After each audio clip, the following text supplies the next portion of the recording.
एक अनुरोध, घर पर रहें, सुरक्षित रहें। तो चलिए शुरू करते हैं आज हम आधुनिक काल की प्रेरक परिस्थितियों के। कोई भी काल साहित्य में अचानक नहीं आता। हिंदी साहित्य का पहला काल है आदि काल, उसके बाद भक्ति काल, फिर रीति काल और उसके बाद आधुनिक काल।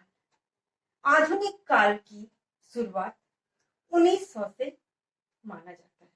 1900 से लेकर अब तक का जो समय है उसे हम आधुनिक काल के नाम से जानते हैं। आधुनिक काल की परिस्थितियां क्या थी?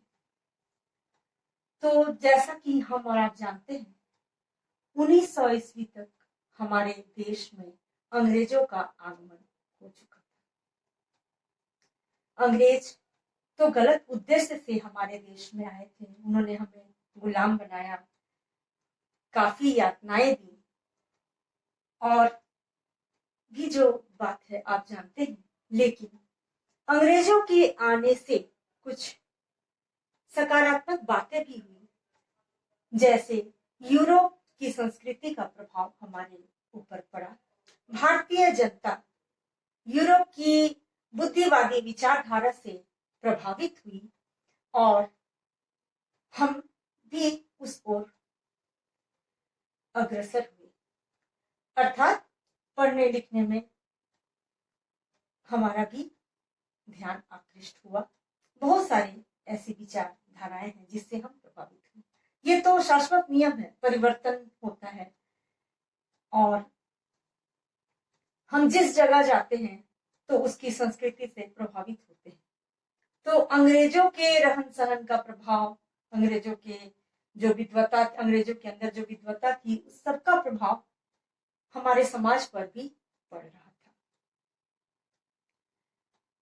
अंग्रेजों ने कई छापे खाने का आविष्कार किया। इस छापे खाने के आविष्कार से हमारे लिए अच्छी बात हुई कि अब तक साहित्य में जो सामग्रियां थी उसका प्रकाशन होने लगा। यह हमारे साहित्य के लिए बहुत बड़ी बात है। अब तक हम इससे वंचित रहे। अब हम आते हैं आधुनिक काल को किसने क्या कहा। तो आधुनिक काल को हिंदी के प्रकांड विद्वान, इतिहासकार और आलोचक रामचंद्र शुक्ल जी ने गद्य काल की संज्ञा दी है। जैसा कि नाम से ही स्पष्ट है, गद्य की प्रधानता होने के कारण ही रामचंद्र शुक्ल जी ने इस काल को गद्य काल की संज्ञा दी है। अब यहाँ प्रश्न उठता है कि गद्य किसे कहते हैं? तो हमें फिर से एक बार पीछे जाना होगा। आदि काल, भक्ति काल और रीति काल में सिर्फ काव्य की प्रधानता थी। आधुनिक काल में खड़ी बोली गद्य का उदय हुआ।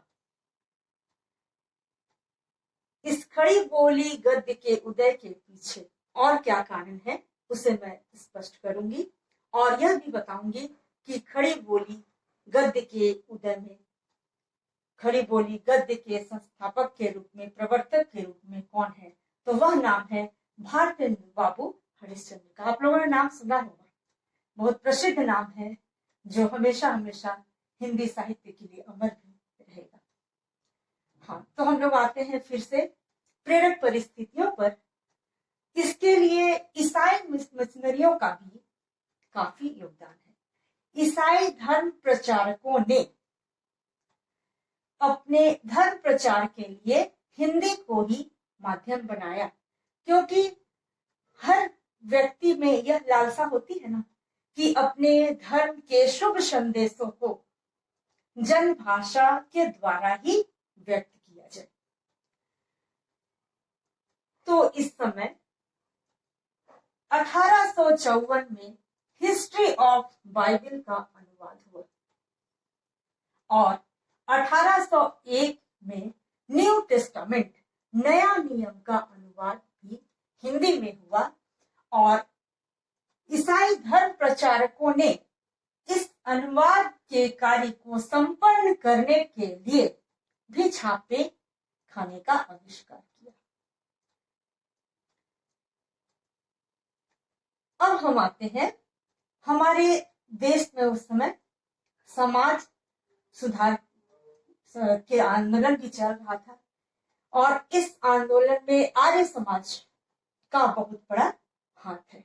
आर्य समाज के संस्थापक स्वामी दयानंद सरस्वती ने उस समय अपने धार्मिक व्याख्यान में भी हिंदी का प्रचार प्रसार किया और हिंदी पढ़ना लिखना उन्होंने धार्मिक नियम के अनुसार बना दिया।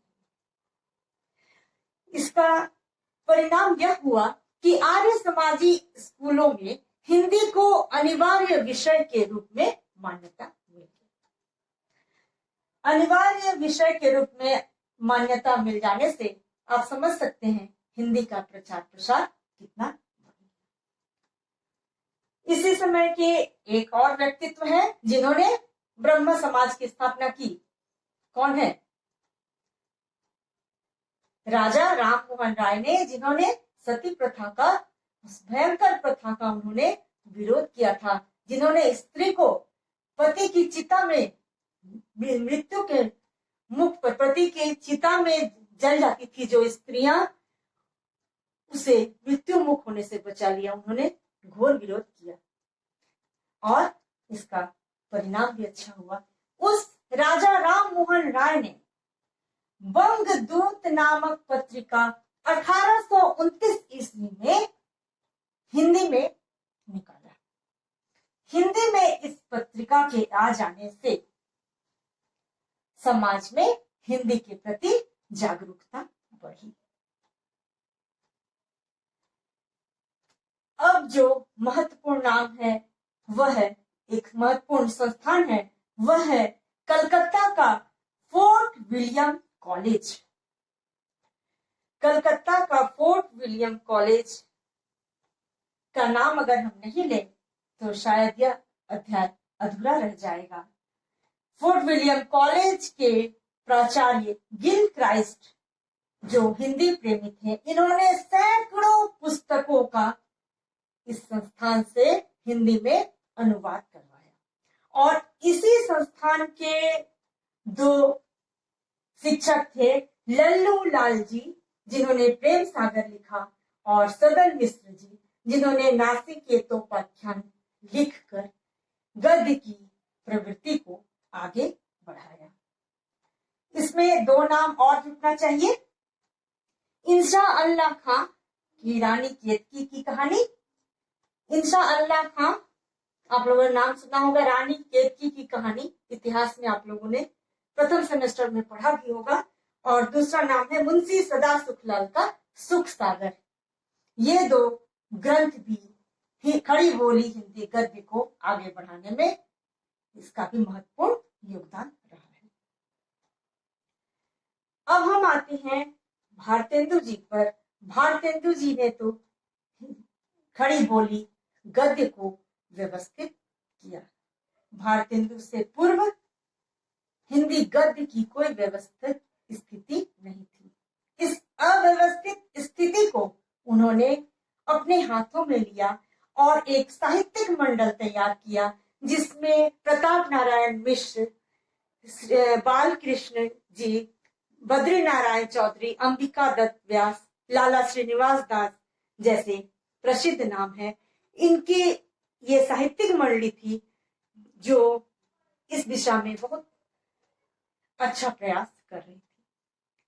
भारतेंदु जी ने अपने साहित्यिक मंडली को प्रेरित किया कि वह मौलिक रचनाएं लिखे। इसका कारण यह था कि उस समय हिंदी में कोई प्रसिद्ध रचना या मौलिक रचना नहीं थी, इसका सर्वथा अभाव था।